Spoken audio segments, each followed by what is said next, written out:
बोलो विष्णु भगवान की जय। सभी चैनल को सब्सक्राइब कर लें जिससे मेरी आने वाली वीडियो आप तक पहुंच सके। 11वां अध्याय। नारद जी बोले कि भगवान व्यास और वशिष्ठ ने गृहस्थ आश्रम को श्रेष्ठ माना है। हे ब्राह्मण, मुझसे विस्तार पूर्वक आप कहिए। तो ब्रह्मा जी कहते हैं, हे ब्राह्मणों सुनो, मैं बताता हूँ कि गृहस्थ आश्रम क्यों पूजनीय है। पितर, मनुष्य, देवता और ऋषि ये सभी गृहस्थ से ही आश्रय पाते हैं। जिस प्रकार गंगा आदि नदियाँ समुद्र में जाकर स्थित होती हैं, उसी प्रकार सभी लोग गृहस्थ आश्रम का आश्रय प्राप्त करते हैं। जिस प्रकार सभी जीव अपनी माता के आश्रय से जीवित रहते हैं, उसी प्रकार सभी आश्रम गृहस्थ का ही आश्रय लेते हैं। ब्रह्मचारी हो, यति हो, विद्यार्थी हो, गुरु पूजक हो, यात्री हो, भिक्षुक हो, ये 6 प्रकार के भिक्षुक कहे गए हैं जो कि गृहस्थ आश्रम के सारे ही जीवित रहते हैं। यति के हाथ में पहले जल दें, फिर भोजन दें, इसके उपरांत में पुनः जल दें, तो वह अन्न सुमेरु पर्वत के समान और वह जल समुद्र के समान होता है। पृथ्वी पर समस्त आश्रमों का आश्रम स्थल गृहस्थ आश्रम है, जिसके द्वार पर देवता, पितृ, मनुष्य दोपहर के समय याचक की भांति घूमते रहते हैं। तो ब्रह्मा जी ने कहा, हे पुत्र सुनो, मैं तुमसे एक पवित्र पौराणिक कथा कहता हूँ जो गृहस्थ आश्रम के महात्म की सूचक एवं पुण्यवर्धक है। हे ऋषिवर, जिसके कारण गृहस्थ आश्रम को श्रेष्ठ ठहराया गया है, उस प्राचीन इतिहास को मैं तुमसे कहता हूँ। हे मुनि, राजा तथा ब्राह्मण के बीच में यह विवाद को सुनो। राजा उत्तानपाद का उत्तम नामक एक पुत्र था। वह सुरुचि का पुत्र महाबली, पराक्रमी तथा शत्रु मित्र, पुत्र एवं स्त्री को समदृष्टि से देखने वाला धर्मज्ञ था। हे महामुनि, वह दुष्टों के लिए अति दुष्ट, सज्जनों के लिए अति सज्जन। उसने बहुला नामक स्त्री से विवाह किया था। उत्तानपाद का वह पुत्र तथा उसकी पत्नी इंद्र और इंद्राणी की भांति सुखपूर्वक रहते तथा परस्पर अत्यंत प्रेम करते थे। जिस प्रकार चंद्रमा रोहिणी से प्यार करते हैं, उसी प्रकार वे भी एक दूसरे से स्नेह रखते थे। राजा ने अपनी सुंदरी पत्नी की आँखों में अपनी आँखें, हृदय में हृदय तथा शरीर में शरीर लगा रखा था। एक बार उत्तम मद्यपान कर रहा था। उस समय वेश्याओं के गाते हुए देखकर वह अपनी रानी को भी मद्यपान का पात्र आदरपूर्वक देने लगा। उस समय बारांगनाएं मधुर स्वरों से गीत गा रही थीं और उत्तम उसके मुंह की ओर देख रहा था। जब रानी ने यह मद्यपान की ओर से वेश्याओं के सामने ही अपना मुंह फेर लिया, तो राजा बहुत ही क्रोधित हुआ। उसने द्वारपालों को पुकार कर यह आज्ञा दी कि दुष्ट हृदय को वन में ले जाकर छोड़ाओ। मेरी इस आज्ञा का पालन करो। तदुपरांत राजा के वचनों पर कोई विचार किए बिना ही वह द्वारपाल रोती हुई रानी को रथ पर बैठाकर घोर जंगल में छोड़कर आ गया। परंतु इस घटना के बाद में राजा भी उस रानी की चिंता में व्याकुल हो गया तथा उसने दूसरा विवाह भी नहीं किया। वह अपनी सुंदरी रानी की रात दिन याद करता हुआ अपने राज्य तथा प्रजा का धर्मपूर्वक पालन करने लगा। एक दिन उस प्रजापालक राजा के समक्ष एक ब्राह्मण आकर अपना दुख कहना आरंभ किया। वह ब्राह्मण बोला कि राजन, मैं बहुत ही दुखी हूँ, मेरा कष्ट सुनिए। कोई व्यक्ति मेरी स्त्री को ले गया है, आप उसे वापस ला दीजिए। तो राजा ने कहा, हे ब्राह्मण, तुम्हारी पत्नी को कौन हर कर ले गया और वह कहाँ है? मैं उसे कहाँ ढूंढूं और कहाँ से लाऊं? तो ब्राह्मण बोला, हे राजन, द्वार बंद करके घर में सोते समय मेरी स्त्री को कौन हर कर ले गया, यह मैं भी नहीं जानता। हे राजन, आप प्रजा की आय का 6वां भाग लेते हैं, अतः उसके रक्षक भी हैं। इस कारण सब लोग रात्रि में निश्चित होकर सोते हैं। तो राजा ने कहा कि मैंने कभी आपकी स्त्री को देखा नहीं है और ना ही मैं जानता हूँ कि वह ब्राह्मणी किस आयु की और कैसी स्वभाव की थी। तो ब्राह्मण ने कहा कि वह कल्याणी, कठोर वचन बोलने वाली, बहुत लंबी, छोटे हाथ तथा पतले मुँह वाली, लंबे दांतों वाली तथा देखने में बड़ी विकराल थी। वह घने केशों वाली तथा गहरे काले रंग की थी। हे राजन, मेरे पास में आए हुए उसे थोड़ा ही समय हुआ था। अपनी ऐसी पत्नी की मैंने कभी निंदा नहीं की। तो राजा बोला, हे ब्राह्मण, तुम ऐसी स्त्री को रखकर क्या पाओगे? हम तुम्हें एक अन्य अच्छी पत्नी दे देंगे। अच्छी स्त्री कल्याण करती है और तुम्हारी जैसी स्त्री तो दुखी देती है। जो रूप तथा शील रहित हो उसे त्याग देना चाहिए। तो वह ब्राह्मण कहता है कि राजन, वेदों में कहा गया है कि स्त्री की रक्षा करनी चाहिए, क्योंकि जिस स्त्री से आत्मा रूपी पुत्र का जन्म होता है उसकी रक्षा करने में ही आत्मा की रक्षा होती है। यदि उसकी रक्षा नहीं की जाए तो संतान वर्ण संकर होती है। वर्ण संकर पुत्र अपने पूर्वजों को स्वर्ग से गिरा देता है। स्त्री के बिना धर्म तथा दैनिक क्रियाओं की हानि होती है, जिसके कारण हमारा नाश होता है। जो लोग ऋतुकाल के समय अज्ञानवश अपनी पत्नी से सहवास नहीं करते, उनके पितृ 1 मास तक उसी स्त्री के रज में निवास करते हैं। जो लोग वैश्यागामी होते हैं तथा उनकी सांस को हरण करते हुए पुत्रोत्पत्ति करते हैं, वे कभी भी कल्याण को प्राप्त नहीं होते। हे प्रभु, मेरी स्त्री तो चुरा कर ले जाई गई है। ब्राह्मण के इन वचनों को सुनकर राजा ने विचार किया। तदुपरांत वह समस्त उपकरणों से युक्त अपने रथ में जाकर बैठा। एक दिन वह राजा ब्राह्मणों को साथ में लेकर पृथ्वी का भ्रमण करता हुआ वन में एक तपस्वी के उत्तम आश्रम में जा पहुंचा। वहाँ उसने रथ से उतरकर एक ऐसे मुनि को देखा जो कुश के आसन पर बैठे थे और अपने तेज से तप कर रहे थे। मुनि ने राजा की ओर देखा, परंतु उसे कोई आदर नहीं मिला। तो ऋषि बोले कि तुम यहाँ किस लिए आए हो और क्या ढूंढ रहे हो? हे राजन, तुम उत्तानपाद के पुत्र हो, यह बात मैं जानता हूँ। तो राजा ने कहा, हे मुनि, किसी ने इस ब्राह्मण की पत्नी को घर से चुरा लिया है। उसे ढूंढने के लिए ही हम यहाँ आए हैं। हम आपसे पूछते हैं, कृपया बताइए कि हमारे यहाँ पर उपस्थित होने पर भी आपने हमें अर्घ्य क्यों नहीं दिया? तो ऋषि ने कहा, हे राजन, आप सत्य कहते हैं। आप बड़े कुल में उत्पन्न हुए हैं और अर्घ्य के योग्य भी हैं, परंतु फिर भी हम आपको अर्घ्य देने योग्य नहीं मानते, क्योंकि आपने अपनी विवाहिता पत्नी को त्याग कर वन में छुड़वा दिया है। अतः आपका धर्म भी समाप्त हो गया है।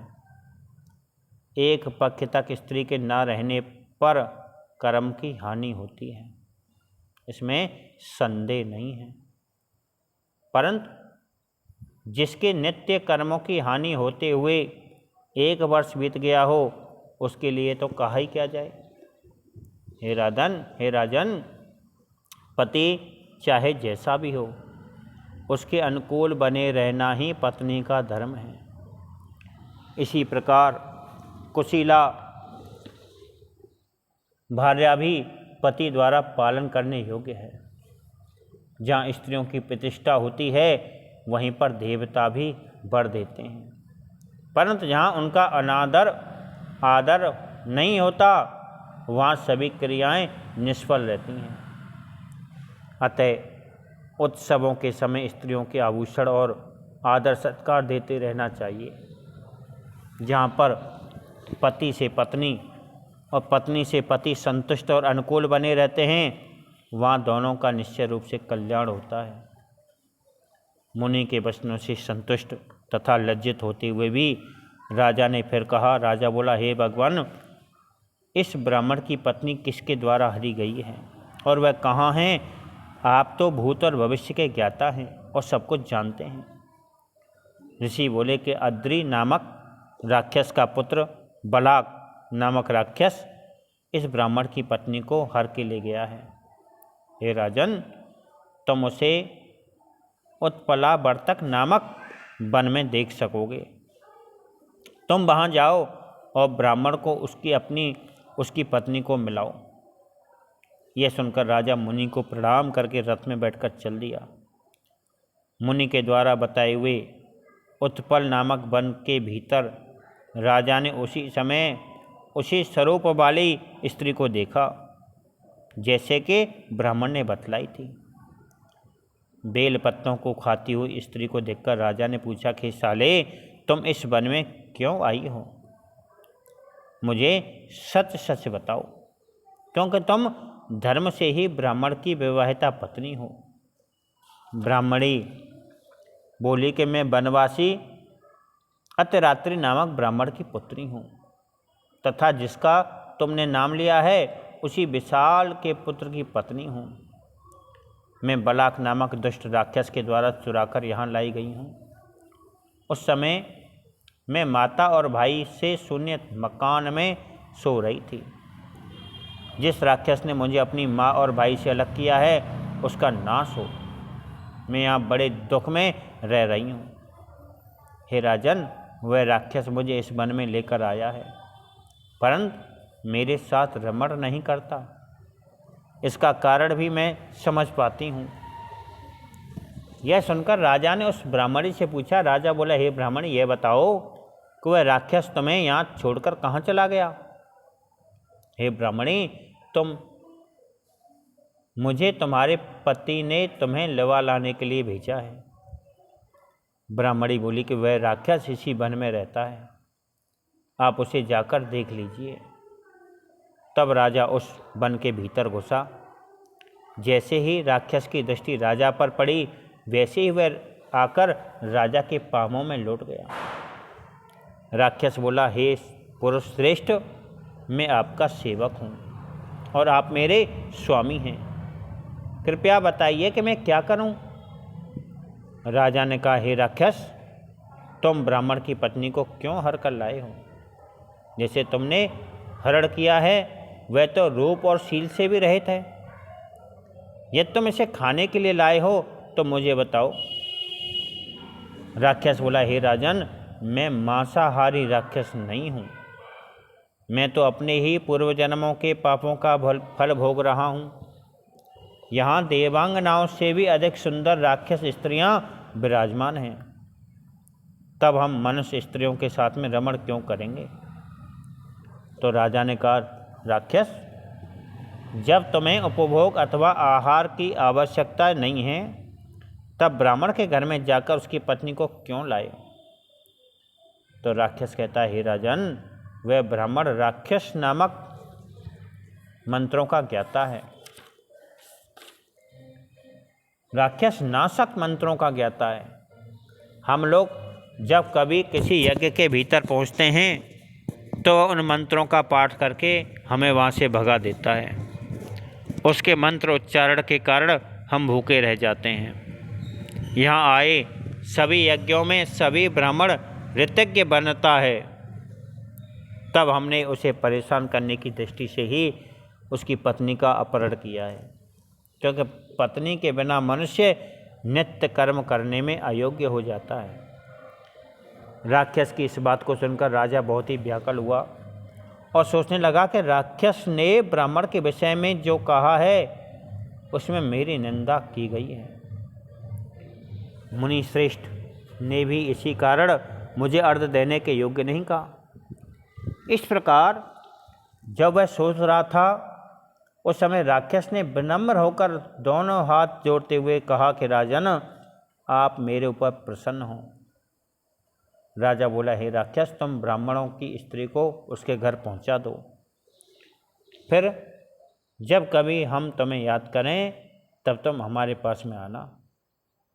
यह सुनकर वह राक्षस ब्राह्मणी को लेकर चला गया और उसे उसके पति के घर छोड़ दिया। और दुशीला को अपने पति के घर भिजवाकर राजा सोचने लगा कि ऐसा कौन सा शुभ कर्म किया जाए जिससे कि मुझे अर्घ प्राप्त होने लगे।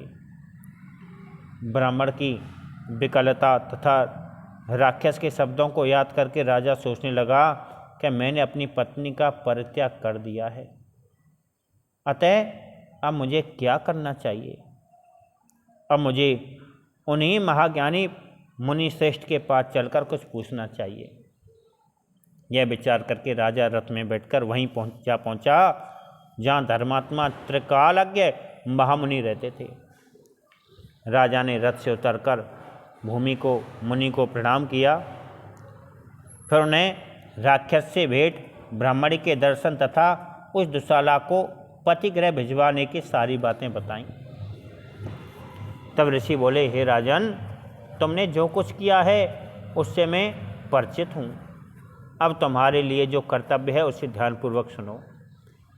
मनुष्य के लिए पत्नी ही धर्म, अर्थ और काम को देने वाली है। इसे छोड़ देने पर अपना धर्म ही छूट जाता है। पत्नीहीन मनुष्य इस लोक तथा परलोक में दुख पाता है। जिस प्रकार स्त्रियों के लिए पति त्यागने योग्य नहीं है, उसी प्रकार पति के लिए भी स्त्री त्याज्य नहीं होती। दुशील, अभागा, वृद्ध, जड़ तथा रोगी पति भी स्त्री को नहीं छोड़ना चाहिए जब तक वह पापी ही ना हो।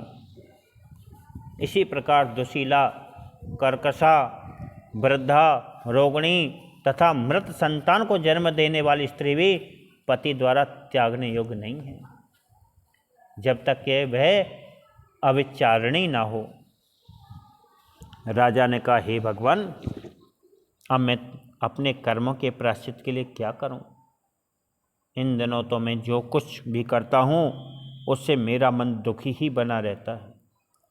मैंने अपनी पत्नी को वन में छुड़वा दिया था, पता नहीं वह कहाँ गई। वन में उसे किसी हिंसक, व्याघ्र तथा निशाचर ने तो नहीं खा लिया? तो ऋषि कहते हैं, राजन, उसे किसी सिंह, व्याघ्र अथवा राक्षस ने नहीं खाया। वह पाताल में रह रही है तथा अभी तक पतिव्रता भी है। तो राजा ने कहा, उसे पाताल में कौन ले गया तथा वह अभी तक पवित्र कैसे है? हे ब्राह्मण, इस अद्भुत विषय को मुझे बताइए।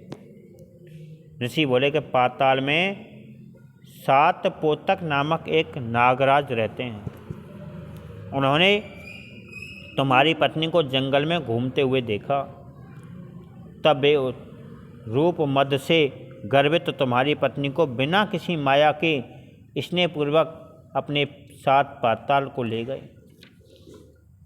राजन, उस नागराज की पुत्री का नाम नंदा है। उसने तुम्हारी पत्नी को अपने अंतःपुर में गुप्त रूप से रख छोड़ा है। एक बार जब नागराज ने नंदा से उसे मांगा तो पिता के पूछने पर भी नंदा ने यही कहा कि मुझे नहीं मालूम कि वह कहाँ चली गई।